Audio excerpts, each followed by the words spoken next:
So মোটামুটি খবর হচ্ছে যে আই গেস মাহমুদুল্লাহ রিয়াদ আমার কথাটা শুনছে এবং সবার এটাই আশা ছিল, বলতে পারেন সবার মনে মনে এটাই ছিল যে মাহমুদুল্লাহ কবে রিটায়ারমেন্ট নিবে, কবে রিটায়ারমেন্ট। তো উনি রিটায়ারমেন্ট নিয়ে নিছেন।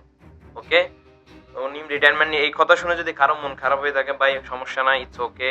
উনি বিপিএল খেলবেন, মাহমুদুল্লাহ রিয়াদ ভাইয়া বিপিএল খেলবেন এবং প্রবাবলি উনি রিপ্রেজেন্ট করবেন আপনার ফরচুন বরিশালকে। তো ওনার ক্যারিয়ার দিকে যদি আমরা একটু দেখি তাহলে উনি ম্যাচ খেলছেন এখন পর্যন্ত 139টা।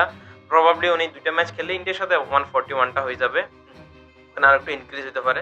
তো 140 ও 139টা ম্যাচ খেলছেন, আপনার 128টা ইনিংসে ব্যাটিং করার সুযোগ পাইছেন, 2394 রান করছেন এবং 40টা উইকেট নিয়েছেন। এট নাম্বার 7-6 ব্যাটিং করে আই থিঙ্ক গুড, বলতে পারেন যে অ্যাভারেজ পারফরমেন্স, গুড। কারণ আমরা তো সবাই চিনি বাংলাদেশ পুরো নাম এক নাম সাইলেন্ট কিলার। মানে আমাদের যে সময় জানেন আমাদের বাংলাদেশের একটা ঐতিহ্য আছে আমাদের ক্রিকেটারদের যে উইকেট মিলিয়ে দেওয়ার।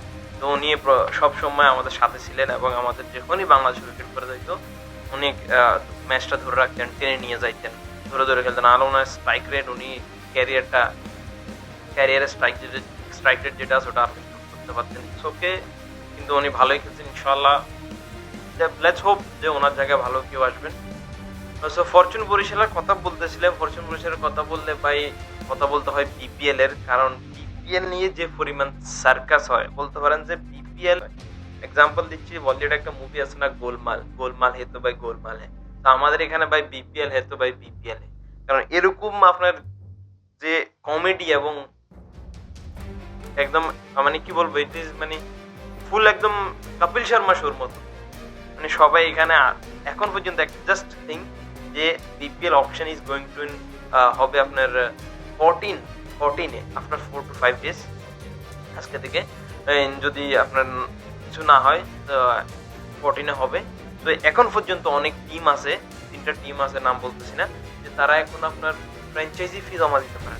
Can you believe that? একটা টিম বিপিএল এ পার্টিসিপেশন নিবে, এখন ফ্র্যাঞ্চাইজ ফি জমা দিতে পারে। কমেডি নাকি? আজকে এখান থেকে নিয়ে যাচ্ছে, আজকে ওখান থেকে। এবং ফ্র্যাঞ্চাইজি ফি জমা দেয়নি যে ওটা বড় কথা না, বড় কথা হচ্ছে যে they have sign few players. Franchise fee জমা দেওয়ার আগে ওনারা অনেক প্লেয়ারের সাথে কথা বলছে এবং ইতিমধ্যে অনেক প্লেয়ারের সাথে সাইনিংও শেষ করে ফেলছে।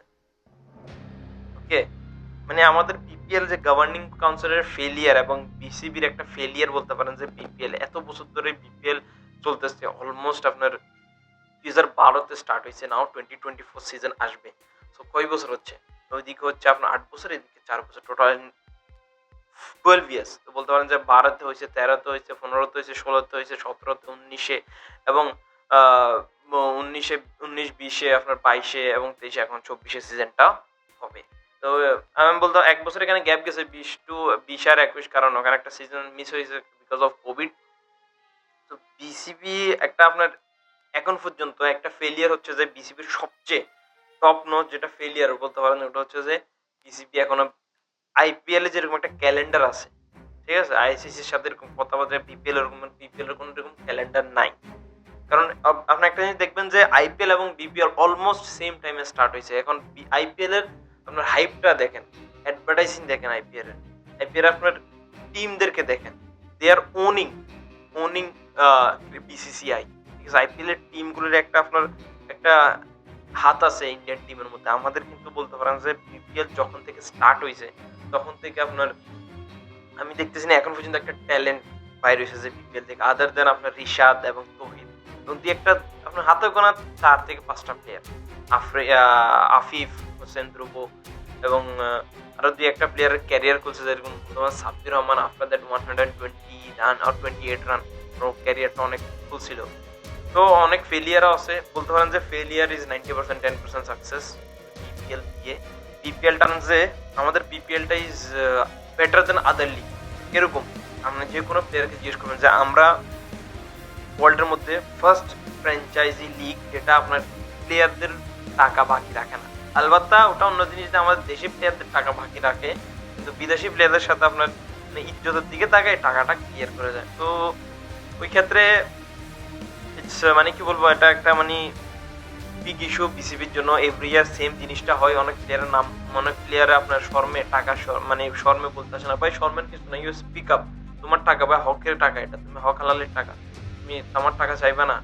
তো এরকম যেন না হয়, বিসিবি বাই টেক কেয়ার, এরকম যেন না হয়। তো আমি যদি বলি যে বিসিবি এখন পর্যন্ত 7 ফ্র্যাঞ্চাইজিস আর কনফার্ম, বলতে পারেন যে ওখানে ঢাকা ক্যাপিটালস এবং নেক্সট হচ্ছে Fortune Barishal, last year champion.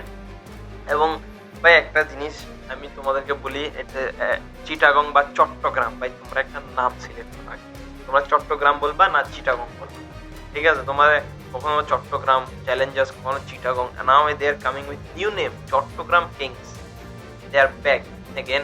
এবং Khulna Tigers, Sylhet Sixers or Thunders, আমার নাম এখন কনফার্ম হয়নি, এবং রংপুর রাইডার্স ইজ দেয়ার, এবং রাজশাহী কি আসবে, রাজশাহী দুরন্ত রাজশাহী, না হলে এরকম একটা নাম আছে, এখনো কনফার্ম হয়নি। হোপ বিপিএল এর অপশনটা ধরো 14 তারিখ, এখন পর্যন্ত বিসিবি পর্যন্ত their names are not selected yet. Let's see, hope for the best. এবং দেখি মাহমুদুল্লাহকে ভাই বলবো যে থ্যাংক ইউ ভাই, thank you for your service. পুরো বাংলাদেশ আপনাকে সেলিউট জানাচ্ছে এবং বিদায় নিচ্ছেন একদম গোল্ডেন সময়, কারণ আমাদের পঞ্চম পাণ্ডবের একজনও আদার দ্যান মাশরাফি টি-20 থেকে এরকম মানে মাঠ থেকে রিটায়ারমেন্ট নিতে পারেনি। Thank you all, thank you আপনাকে। আল্লাহ হাফিজ, দেখা হচ্ছে অন্য কোনো এপিসোডের নতুন নিয়ে।